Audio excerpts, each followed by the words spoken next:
Hello, everyone, and welcome to your Money Q&A question of the day. I'm your host, Stacy Johnson, and this answer is going to be brought to you by the Microsoft Edge browser. It's the faster, safer way to get things done on the web. Use it? I do. Okay, guys, let's get to our question. Today's question comes to us from Victoria. Victoria says, how do you find a fiduciary financial advisor when you only have 100 to 300 grand to invest? I'm not finding any that will handle under $500,000. Is there another type of advisor that will look out for the small investor and not their own interest? This is a good question for me because I used to be a financial advisor. I spent 10 years working for 3 different Wall Street firms, starting in 1981 and ending, about 10 years later. Anyway, let's define a couple of terms here so you guys can all pick up what Victoria's putting down. She's asking about a fiduciary financial advisor. A fiduciary is someone who is required to put your financial interest ahead of their own.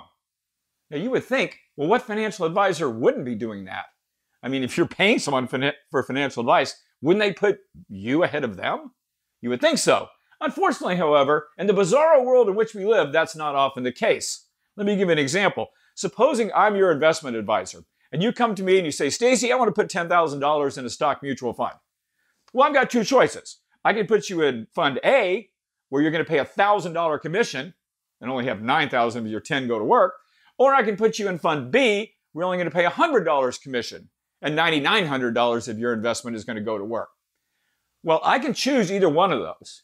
And the way the rules are today, commission-based advisors can put you in the fund that charges $1,000. It's suitable. You ask for a stock mutual fund, and that's the way they'd measure it now, suitability. That stock mutual fund that cost $1,000 commission, paid me $1,000, is suitable. Therefore, that's the only requirement. Now, supposing I was a fiduciary, now I have to put your interest ahead of my own. I have to get you the fund with the lowest commission because that's in your best interest. So that's the difference between a fiduciary and what many other advisors are today, which only has to use a suitability requirement. And that's what Victoria is talking about. She wants somebody who's a fiduciary, who's required to put her interest ahead of theirs. And she's saying she can't find one. And here's some alternatives to that Victoria might consider. First, when you're dealing with any financial advisor, if you're going out looking for professional financial advice, then ask some questions. Sure, you can ask, are you a fiduciary? But how about this? How about asking, how do you get paid?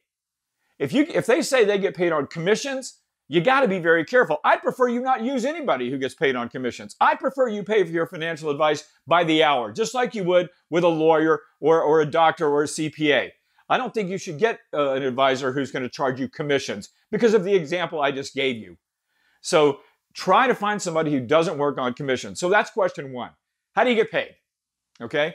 Question 2, what's your experience? If you've been around for 30 years doing this and you've got a giant client list, you're going to be a lot more trustworthy than somebody who's been around for 15 minutes.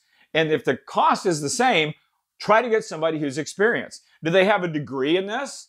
How much time have they spent doing it? Are they members of any professional organizations? That shows that they have an interest in what they're doing. A lot of the people giving financial advice are nothing more than salesmen. It's like taking advice on a car from a car salesman. Well, you wouldn't do that, would you? So try to avoid salesy type of people. Interview a few and then decide. Another idea, a place actually you can get referrals and maybe even advice, is from your local accountant. If someone does your taxes, it's highly likely, although not always the case, but likely that they understand investments as well. So you might be able to get investment advice charged by the hour from your local accountant and avoid these commission salesmen. Or at least ask your accountant, if you have someone that does your taxes, ask them for a referral.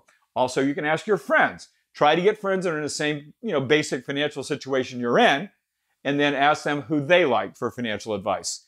Or you can do what I've always done, just educate yourself. Contrary to what Wall Street might want you to believe, this is not rocket science. You can do some reading on our site and others. They're going to help you understand how to manage your own investments. Best idea, in my opinion, is to do that. But if you are going to seek financial advice, try to use the rules that I just laid out for you. Victoria, I hope that helps answer your question. Let's get now to our quote of the day. And it is, this is funny, divorce lawyers stoke anger and fear in their clients, knowing that as long as the conflicts remain unresolved, the revenue stream will keep flowing. Well, take it from a person who's been divorced before. That's a pretty accurate quote. Okay, guys, I want you to have a super profitable day and meet me right here next time.